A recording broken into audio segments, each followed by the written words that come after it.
Hi,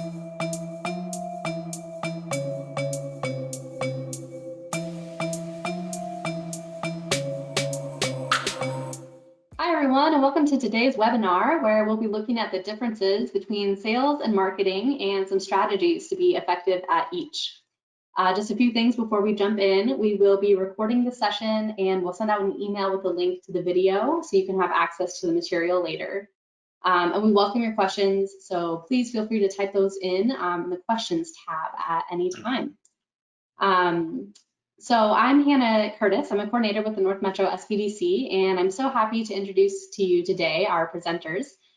We have Megan Bortner, managing partner and digital strategist with Labyrinth Digital, as well as a marketing consultant with us here at the SBDC. We also have Adrian Hovey, financial advisor with Edward Jones and financial consultant with the SBDC. So thank you, Megan and Adrian, for being with us to share your insights. I'll turn it over to you now. All right. Thank you, Hannah.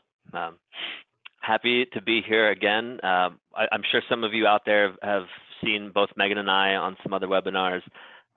Very happy to be here today talking about some near and dear topics here. Sales versus marketing. I think, we came up with the idea for this webinar specifically because, I've been doing some consulting with the SBDC, and just over my experience working with other entrepreneurs, the same types of struggles seem to come up, around these two topics, and specifically understanding sales and marketing and understanding the cost of each of those efforts and what they mean for your business seems to be a big sticking point. So the hope for this webinar today is to go over kind of just tactically what is sales, what is marketing. Let's get a clear understanding of where those two live, and then what is actually most important to a small business owner, and how do they translate the ideas of sales and marketing into sort of actionable steps and something that's going to actually make a difference to their business. So yeah, Megan, if you want to add anything in there, but before I get going, I think I just want everybody to understand this is kind of coming from our perceived need from the community. So we want to make sure we're addressing that and helping you guys out as much as we can. The only thing to add, I don't think anyone's not alone in not feeling comfortable or not being able to differentiate between sales and marketing. I think there was a survey amongst business owners and executives, and I think they were saying between 80 and 90% didn't really feel totally comfortable in defining those two different roles. So just wanted to say you're not alone. Yep. And so in a nutshell, I mean, there's 1,000 websites with 1,000 different styles of defining it. But I think in general, Megan and I were talking the other day that one of my old professors, the way he explained it was sales, gets people in the door, marketing gets people in the door, and then sales kind of closes the deal, right? So that's one simple way of characterizing it. And we're not really talking about branding here. We kind of are, but we're not. We're really talking about the effort of drawing customers to your service. So that all falls under the marketing category. And then when we're talking about sales, that's actually what does the effort look like to transact, right? When somebody says, "Hey, I'm going to buy that." So if you're a service related business, then that's you closing a deal for new business. And if it's more on the retail side, that's a customer coming in and buying one of your cupcakes at your store, right? That's the sale. So as a business owner, it's important for you to understand what it takes for you to connect with somebody, and then all the way in for them to buy that cupcake. That's kind of the whole, some people call it the value chain, but that's basically the life cycle of that initial sale. And that's, half marketing and half sales. So I'll probably cover most of the sales related part of it today, but Megan, if you just, you've got a tremendous amount of experience that far exceeds mine. So why don't you just kind of describe, in the basic terms, what that marketing looks like, and maybe cover some of the funnel bits of it, and how you view, marketing for your own business as well. Sure.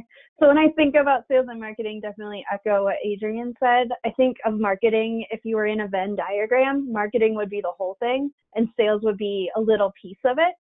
So marketing at its core is thinking about how do I bring a product or a service to fit the needs of a marketplace. So it's starting with that marketing research. So what are customers, what are businesses wanting? And then thinking through what should be the pricing strategy for this product, thinking through what's that promotion strategy, all those pieces of it, where sales is much more narrow, and it's at its core, it's persuading a customer to purchase a product or a service that already exists. So often marketing can be defined as like one to many, where sales is almost always one to one or one to a very few. I think another important differentiator between the two is the marketing is that long-term horizon, where sales is very like short-term volume oriented. So often when you're in that sales field, it's we need to get 10 customers this month. We need to get 100 customers that month. Go out and fill that quota. Where marketing is much more profit oriented because it has that side of that market research and thinking through that pricing side of things. Yep. And there's probably more. I mean, both sales and marketing have strategy elements, but I think the marketing is a far greater strategic element to it than sales.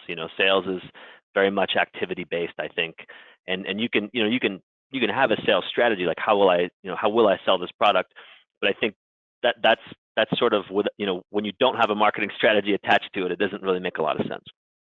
So yeah, I guess the other thing to like echo or jump in is if marketing does their job right, that they did that full market research well, if they price the products well, it should make it really easy for sales to be able to execute on what the marketing plan is. If you're in that sales role and you're just feeling like there's roadblocks after roadblocks, it might be a question of, did the marketing team do what they were supposed to be doing? Yeah, for sure.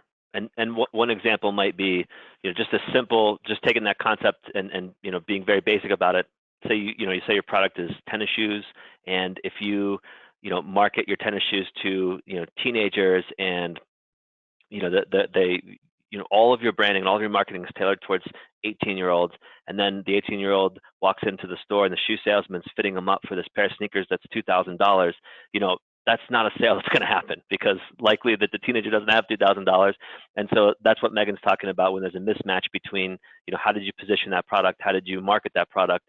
And then you get to the salesman and he's ready to sell to somebody who's ready to buy, but he's trying to sell a $2,000 product to a teenager. So unless they're, very wealthy teenager, but the point is, you want to have alignment. And as each of your businesses grow, that's something you have to dedicate time and effort to, is making sure there's that alignment.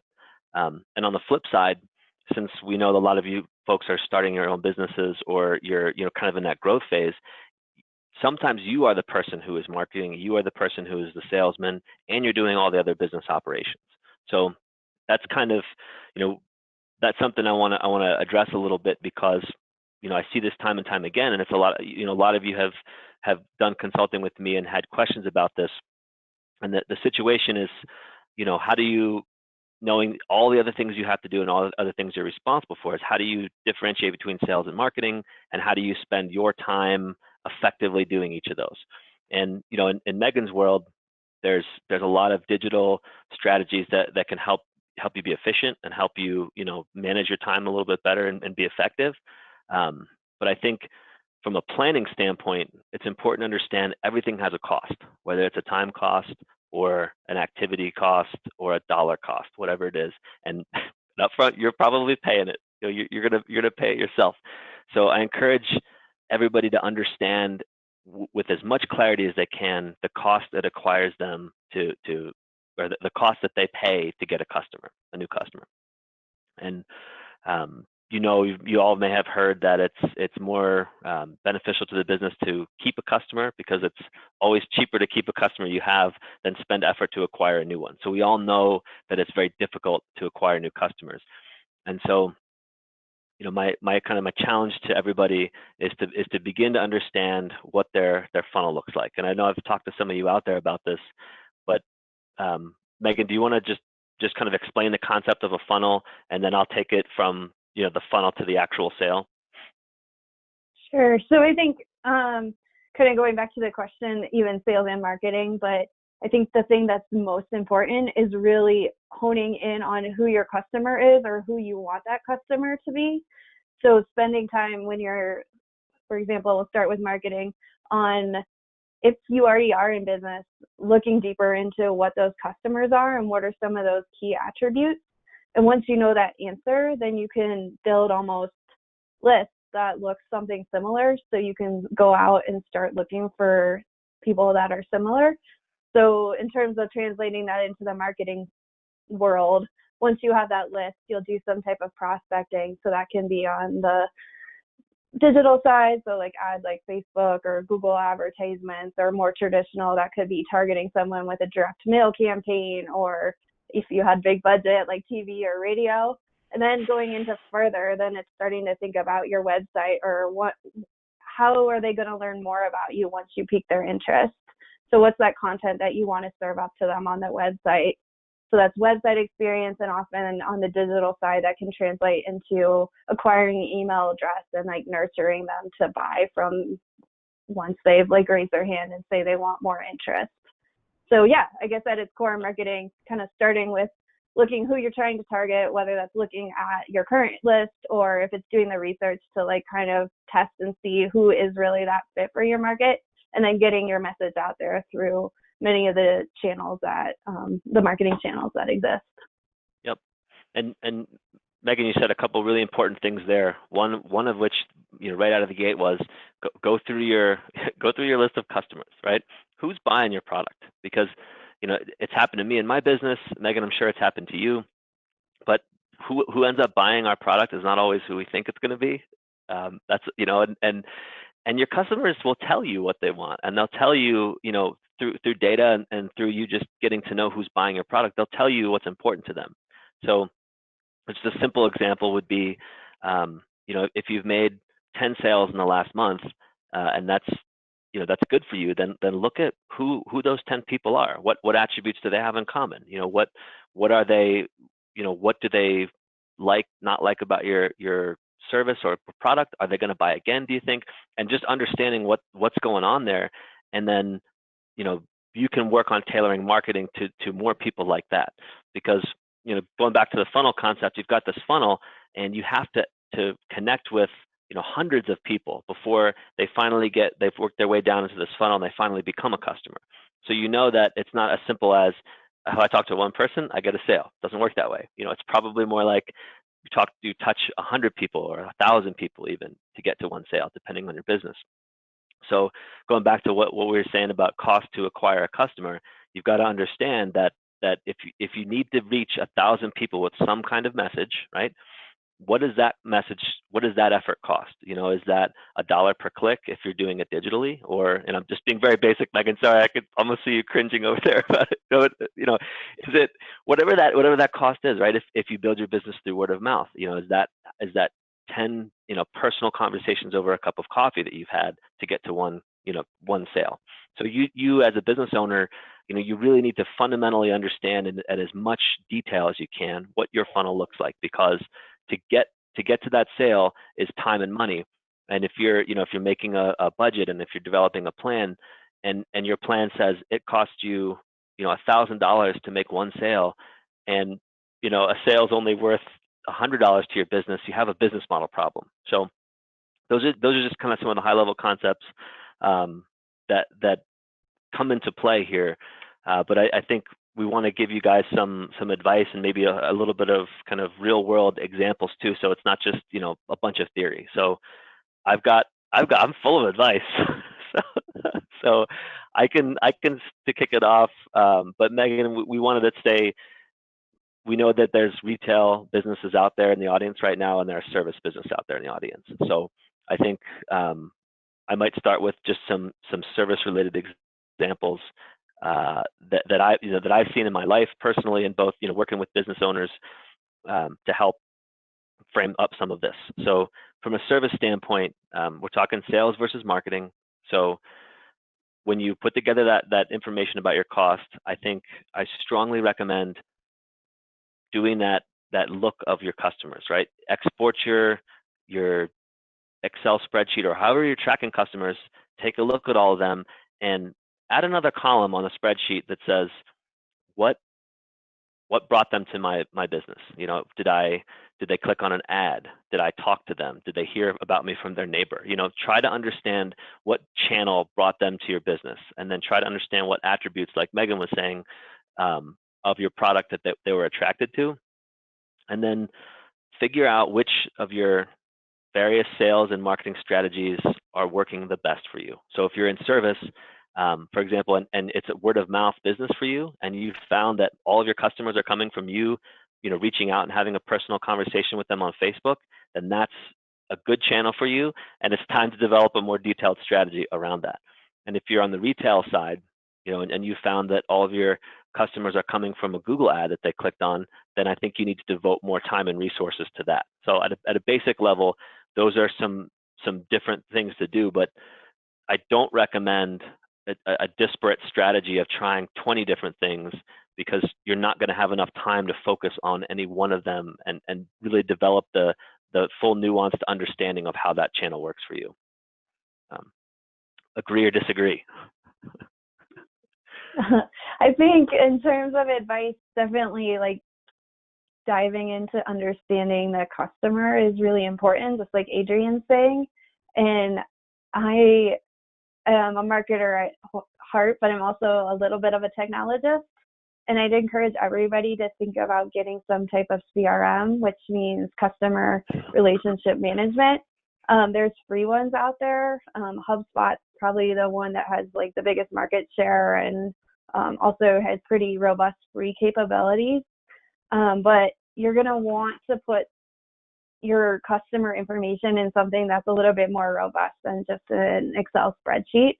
A CRM is going to give you the ability to do exactly what Adrian's saying, like track where your leads are coming from. So every time you get a new customer, you could say, this was a referral, this was from my email communications, this was from my advertisements, for example. And that can be a really powerful tool to look back and know what's working versus having to go through that spreadsheet and like really manually do it. The other side that's really valuable about a CRM is it has a lot of automation functionality. So especially if you're in that service side of the business, your sale might be more complex, that it's not just I see something online and I'm ready to buy. It might need a lot of nurture type of communication, so that someone's raised their hand and they say, yes, I am interested in accounting, but then they want to know what softwares your agency's good with. They want to know, is it a monthly type of fee, or is it just like one time at tax time? And then you can also kind of nurture, maybe like telling about what your staff is and what their qualifications are. But often something that's a little bit more complex and higher ticket's going to take longer. And if you're using a CRM, you can set up all those as automated automations, so you don't have to manually go back into your email and re-follow up with everybody. That it's just something there that's in place to nurture people when they're ready to buy. And then thirdly, another really great function of these marketing automation platforms, it does have a lot of other things that make it easy for you, like chats that you can automate, or scheduling your calendar so you're not always going back and forth on it. But yeah, definitely encourage getting to know your customers and setting up the technologies in place so that, one, you can learn better of who they are, and also two, it's going to help you scale and be a lot more efficient with what you're doing. So Megan, question for you. This concept of nurturing, with some of your retail customers, I know we've talked about this in the past. How many times, or how many connection points as a business owner do you have to make with a potential customer before they actually buy something? Yeah, it always just depends. Like, kind of back to, even on the retail side, there's products that you might be selling that's like the $10 price point, and that may take one or two type of touches. Or it could be on the retail side where it's something more like $100 to $500, and that could be a lot longer sales cycle. Yeah. So thinking how long your sales cycle is, and that can be helpful on the data side. So looking from somebody when the first heard of your brand to when they made a purchase, how many days was it? How many touches was it? And then as you get more, you can start seeing where they fall off. And that might be a cue of where you need more communications, or more something isn't working. Maybe they're confused by how you're packaging, or it's a price problem. But just having that data is going to be so valuable for increasing your likelihood of conversion, or once they become a customer, if you are more of like that product business, how do you get them to buy again, or how do you get them to go deeper into your brand? Yeah, and that's Megan. That's what you do with at your firm. You help people set up these digital tools, like you said, you're a technologist and that sort of thing, and you can build out a very robust picture for people. And when your business is ready for that, that's an awesome service. When you're again just kind of fighting and scrapping, and it's you against the world, as it were, and you don't have time for all that, you've got to start somewhere. I always recommend starting somewhere rather than not doing anything. And I think just even talking it through with maybe a good customer that you have, or some friends and family who've known how you've built this business, and trying to understand, or even looking at your own behavior and trying to really just think through, what does it look like to buy my service or product, right? If you're going to buy a car, do you just buy the first car that you see? No, you've probably been, marketed to in 1,000 different ways by 1,000, different, commercials and car companies, sending you different types of messaging. So you have this conceived notion of what you're looking for. But yeah, I think I'll just jump in a little bit there. That kind of goes back to that sales versus marketing. So if you have your marketing hat on, it's really thinking about your customer journey and your customer experience. And if you have your sales hat on, it's putting yourself in the buyer's shoes. So what are they thinking about? What are some of the roadblocks that are going to be there for them? Or what can you do to help sell your business to, say, their boss? So I think both of it comes back to putting yourself in somebody's shoes, whether it's that customer or the buyer. That's going to be really important to being successful. Yep. And that, your recommendation about the CRM is also spot on. So I had a conversation just the other day with a gentleman who, he's got a service business, and with a very long, complicated sales cycle.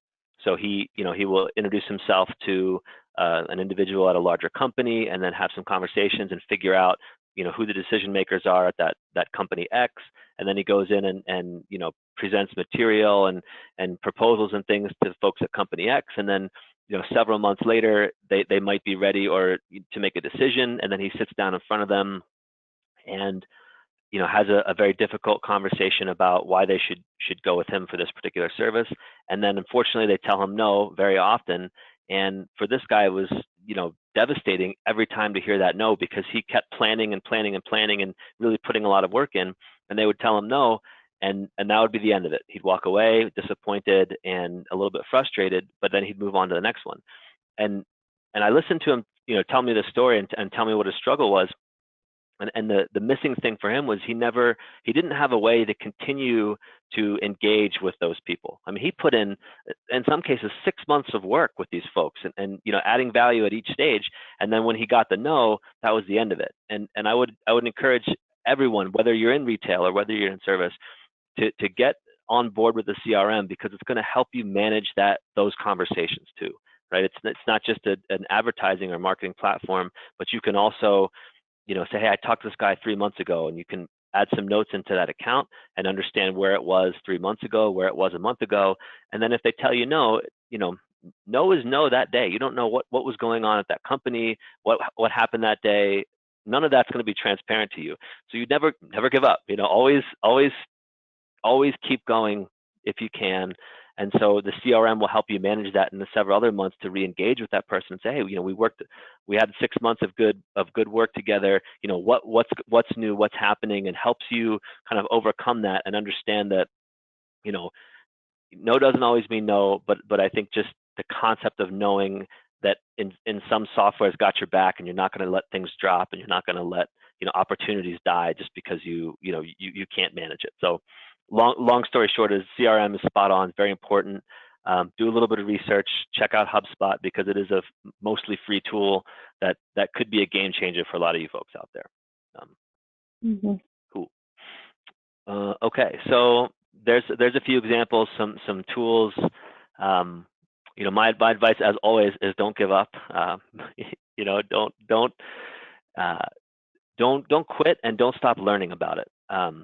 going back to the cost of the customer, it is going to be costly up front. It's probably going to be more costly than you want to acquire a new customer. But the more you learn about that process, the more you learn about your customer individually, the better off you're going to be, and the faster you'll get to a level of efficiency.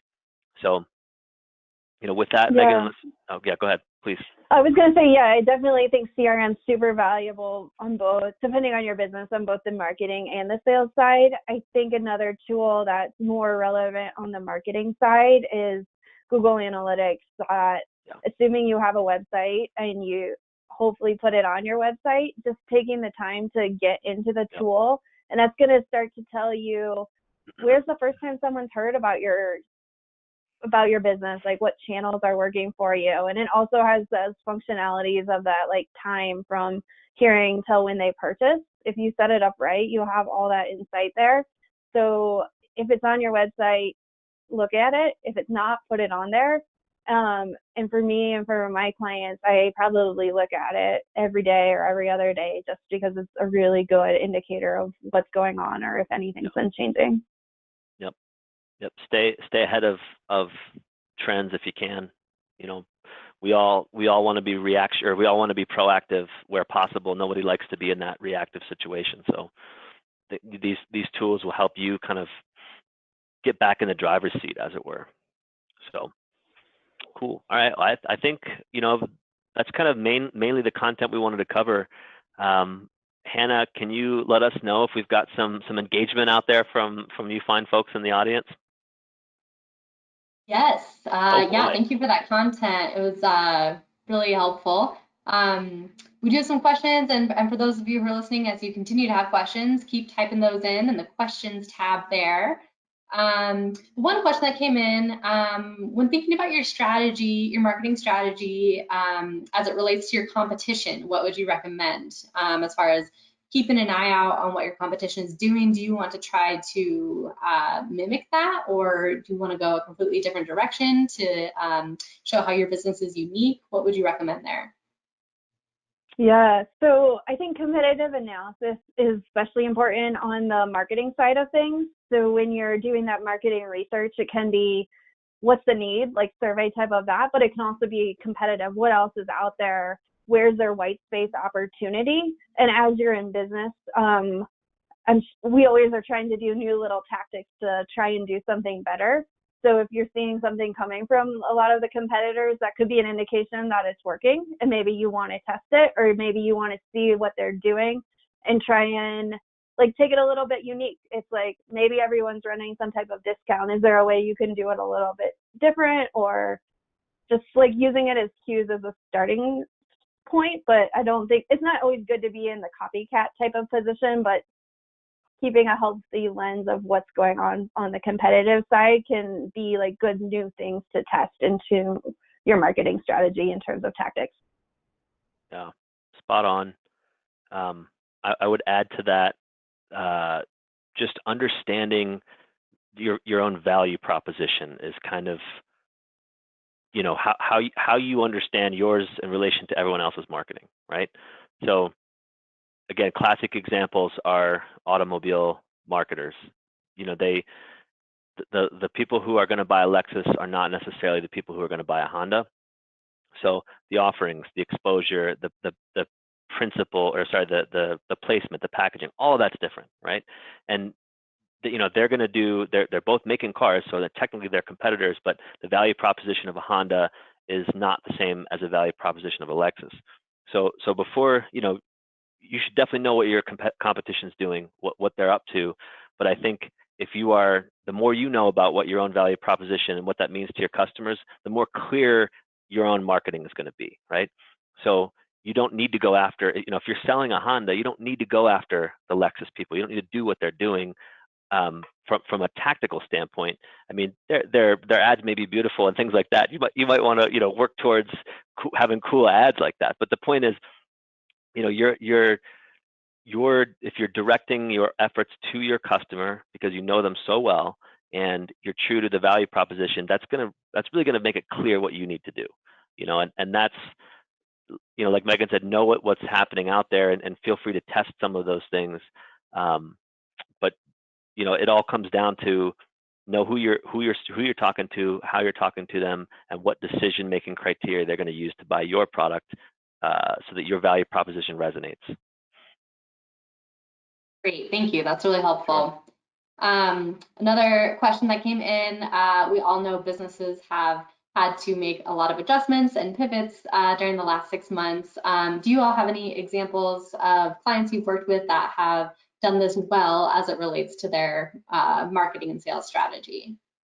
Oh yeah, I'll give you personal experience. So in my industry, marketing and sales, it's I'm in the people industry, right? So I need to be talking with people in order to do my job and in order to build my business. And up until COVID, the prescription was, hey, meet people in your neighborhood, meet people in town, have coffee with them, have discussions with them, be a presence and be in person. And COVID kind of took away my ability to do that as a business owner. So from essentially March on, all of my interactions with clients and potential clients has been over Zoom, like what we're doing right now.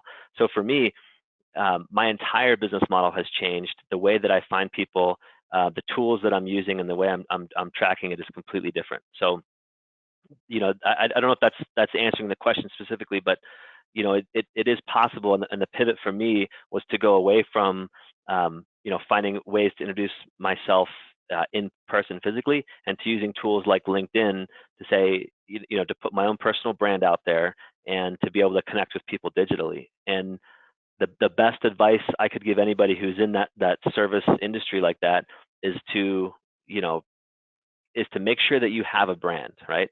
So when people see you on LinkedIn, they get to know a little bit more about you than just information, like tell a story or make yourself human if you can, because that's the one chance you get. You don't get to look people in the eye so much and give them a firm handshake, all that cool stuff from back in the day. You have what's in your bio and the way you communicate in written form. So spending some time making sure that you're compelling to the right types of people, or that you're that you're presenting the correct professional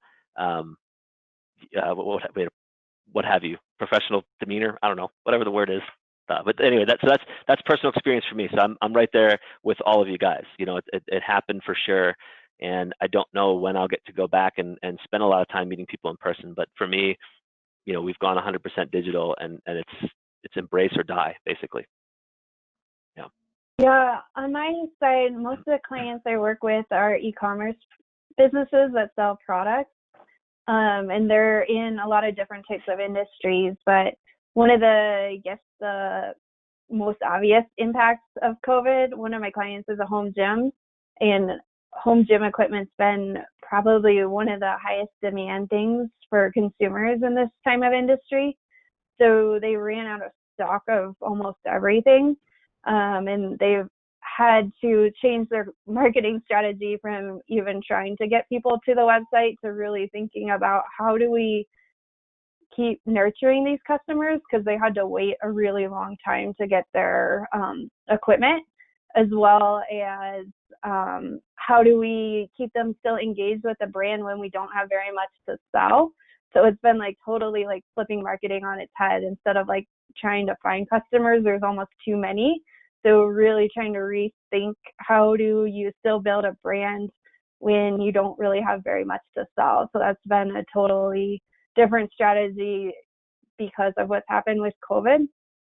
And then in a larger sense, on the e-commerce side, it directly affects marketing, but production's been really challenging for a lot of my clients. That there's been inventories taken a long time to get if you're getting it from overseas.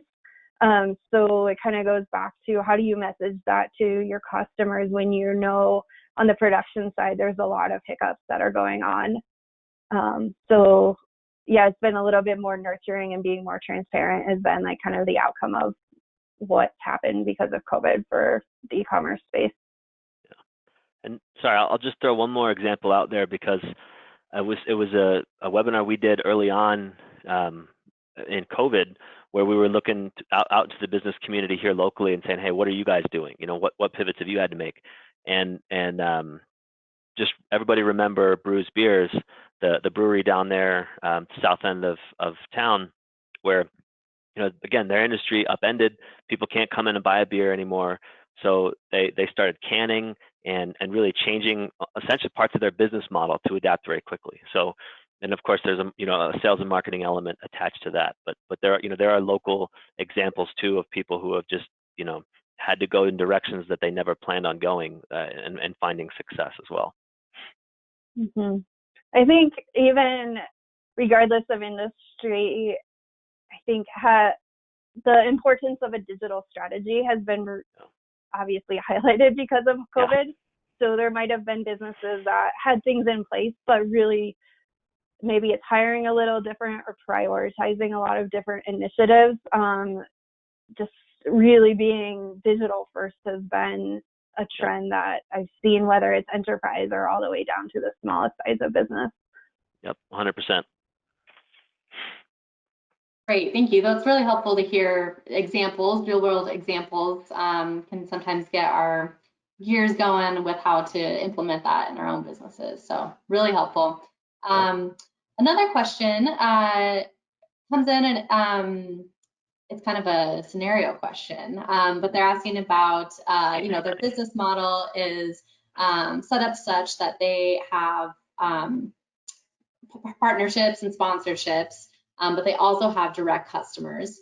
So what would you recommend as a marketing and sales strategy to include both of those various groups, like both of those sides? What would you recommend? Can you read that again? I want to make sure I understand it all the way. Give me that again. Yeah, I'll read it to you. That might be, maybe it's my description. That's not great. It's okay.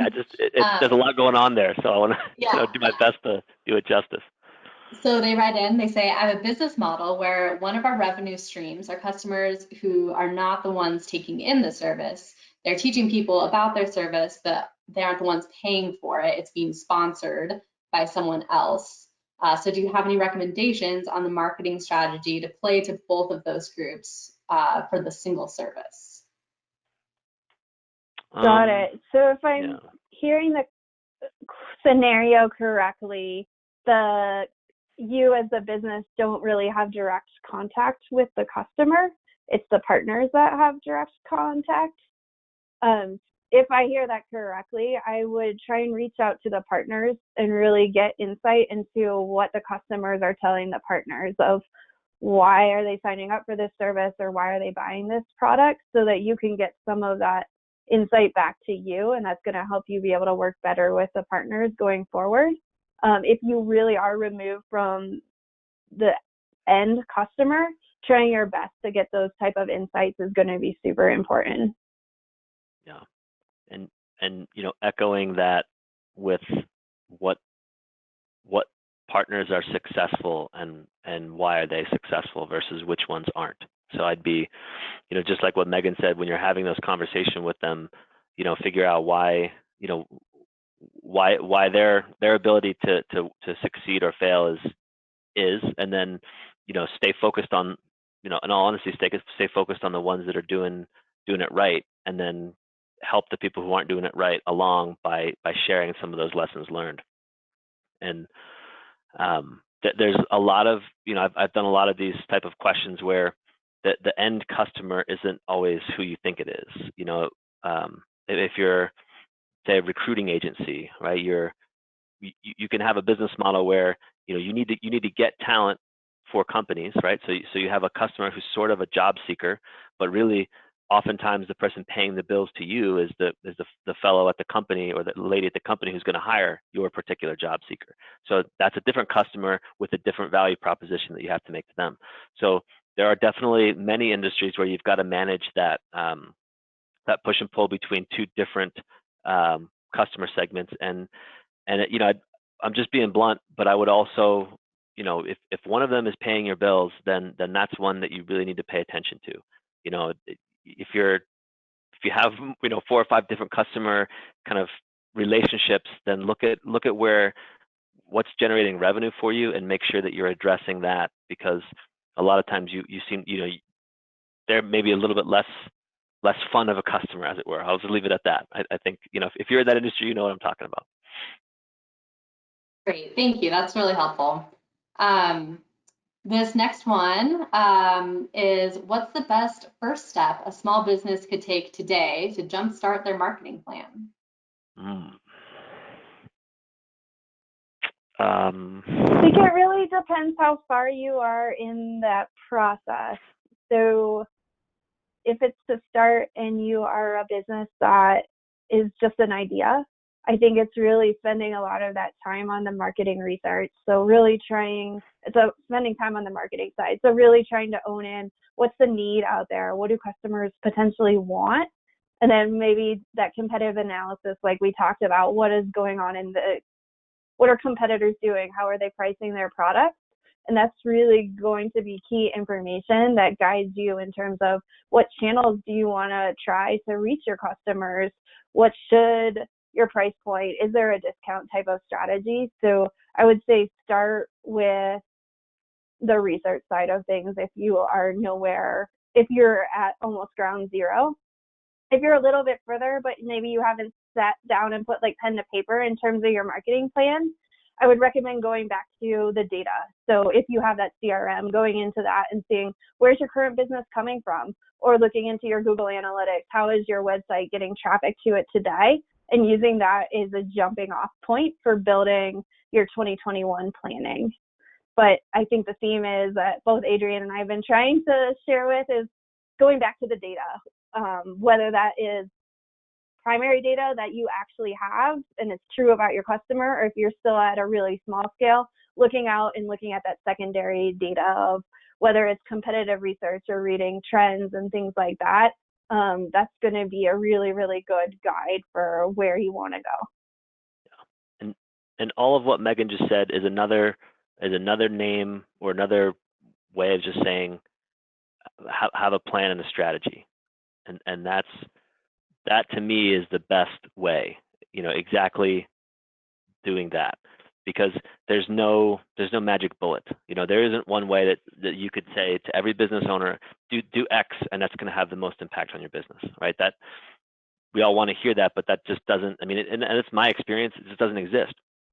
So the real answer to that question is, as Megan described, spend a day or an evening, whatever you have, and figure out, does all the stuff we just talked about, who your customer is, what your value proposition, blah, blah, blah, and have a plan, because you need to have something to keep yourself organized, something to keep yourself honest, something to keep yourself accountable to results. And you can, if you're in a service, I'm going to have a different, best practice for you than I would somebody in retail perhaps, but neither is appropriate unless you have a plan, and that's so important, because the plan is what helps you prove what's working and helps you fix what's not working. Got to have it, essential. So that's your homework. Great. This next question actually leads right out of that. They're asking about recommendations for doing that research. Sounds like you believe that they can do it themselves. They don't necessarily need to hire someone else to do it if they set aside that time. Are there certain resources that you recommend to start if you're doing that research? Yeah, so if you're a small business but you've set everything up correctly, so say you have your Google Analytics and you've thought through what do you want to track, just getting in the tool, that's going to be really helpful. And they even have a tab that has some of the audience insights, so you can see like where by zip code where your customers are coming from, or by state, or whatever makes sense for your business. There's that audience type of information within the tool that's already provided for you. Facebook's another really powerful tool if you've set up a page and you have enough fans. There's a tool on there that's called Audience Insights, and you can go in and see who are the fans of your pages and what are some of the attributes that they look for. And both of these, may I say, is all free in terms of trying to get to understand your customer better. If you do start to become a bigger business and you're really trying to scale, I'm not sure if we have any of those on the line, you can take your customer list and share it with third-party data providers to overlay third-party attributes. So maybe it's deeper into their finances or more into their hobbies. And that's going to really take your customer insights to the next level. I'll caution that you need at least 1,000 customers on the B2B side and over 10,000 if you're a B2C customer. So those are some of the tools that are out there. I also think there's some really good, just in terms of getting to know the market a little bit better. Google, like Think with Google, has a lot of really great research that's out there. It's totally free. Signing up for some of those industry thought letter, newsletter type of information is going to help you just really know what's going on better in the industry. Yeah, I'll echo that. Draw a line between, are you in a planning stage or are you in an execution stage? So if you're in a planning stage, the research is out there.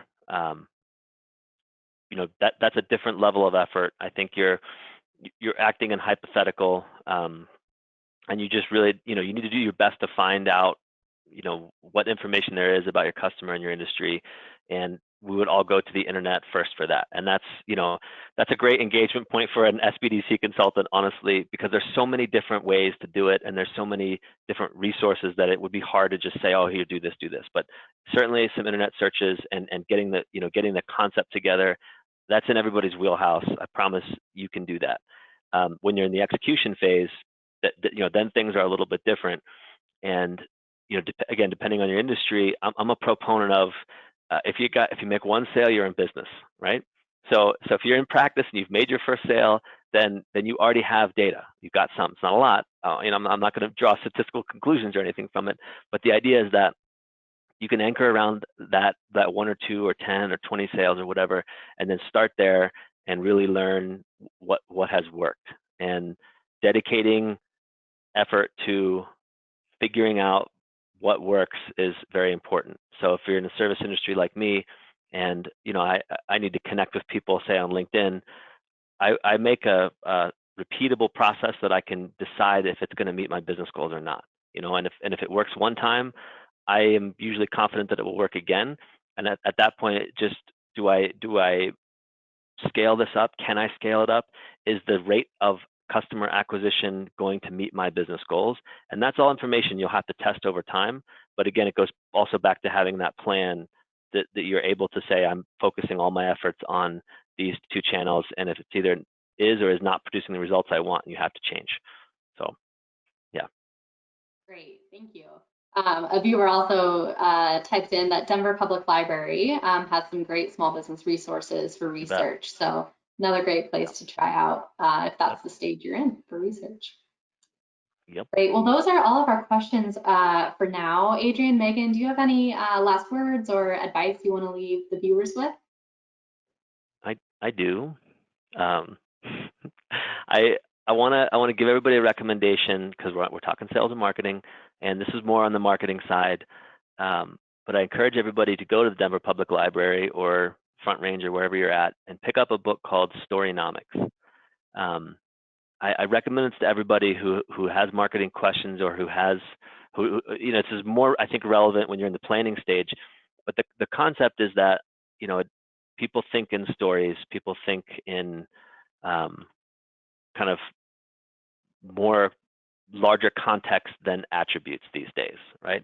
So if I have a phone that does 20 different things well, if I'm a certain type of person, I look at those 20 different things, and that's the phone I buy. But by and large, efforts around marketing have kind of evolved into this sort of lifestyle, campaign style branding, and that the power of the story is just now kind of being written about in terms of a marketing standpoint. And it can, when you read the book, it can help you really understand that in a lot of cases, in fact, I'd make the case that almost in every case, you're not really selling people what you think you're selling them, right? And you're not marketing them what you think you're marketing. Going back to the Honda versus Lexus, one you're selling prestige and the other you're selling reliability, right? Both are cars. You're not really selling cars. You're selling this concept that if I'm a gentleman behind the driver's seat of a Lexus, I have achieved a certain level of prestige and I belong to the Lexus Club, as it were, right? And then, it says all these things about me. Same with the Honda. I value reliability, and that says something about me and how I live my life. And that's just another, side way to approach getting to know your customer and all this other stuff we're talking about. Because if you can understand the lifestyle that your product or service fits into, it's really going to help you more quickly and more effectively identify the type of person who will buy it and be connected to them. So my parting word of wisdom, Storynomics, great book. I don't get anything for referring you to the book, by the way. I don't even know who the author is anymore, but it's an awesome book and it's an easy read, so highly recommend it. It makes me think of something that kind of comes up to mind once you have your story and a little bit of your why. Then it's kind of on the marketing side, chunking it up in terms of where's your customer, in terms of where are they on that journey. So it's a different story. It's the same at its core, but it's a different little bit parts of that story you're telling them when someone's just discovering you versus when someone's like in that consideration phase. What are you telling them there? Yep. And then it's a different message again when they're ready, they're ready to buy, or once again when you're trying to make them share the word and give referrals or come back and buy again. So start with your why, looking at that, but then chunking that story into different pieces of the marketing funnel, I think would be how to take it one step further. Yeah. And then the second piece of advice, we already talked about it, but I do think it's so important, is if you don't have a CRM, make sure you get one. That whether you're just thinking about an idea, a business, and you haven't really gotten there yet, it's a tool that you're going to thank yourself for. And if you are in business and you don't have one, put your customers in it and start using it. You're just going to be so much more efficient and start getting a lot of data points. Great. Well, thank you, Adrian and Megan, so much for your expertise. This has been really helpful. And as a reminder to everyone listening in, we will be sending the recording of this out later today in case you missed any of it or you want to refer back to some of the great advice. And if you want to dive deeper into sales and marketing or any other business topics, you can visit our website, which is northmetrosbdc.com, to make an appointment with one of our consultants. I put the direct scheduling link in the chat as well. So if you go there, you can get your appointment set up. They're all happening virtually or over the phone right now. So really easy to get that going. So we thank you so much for joining us today, and we wish you all a great rest of your day. Awesome. Thanks, Anna.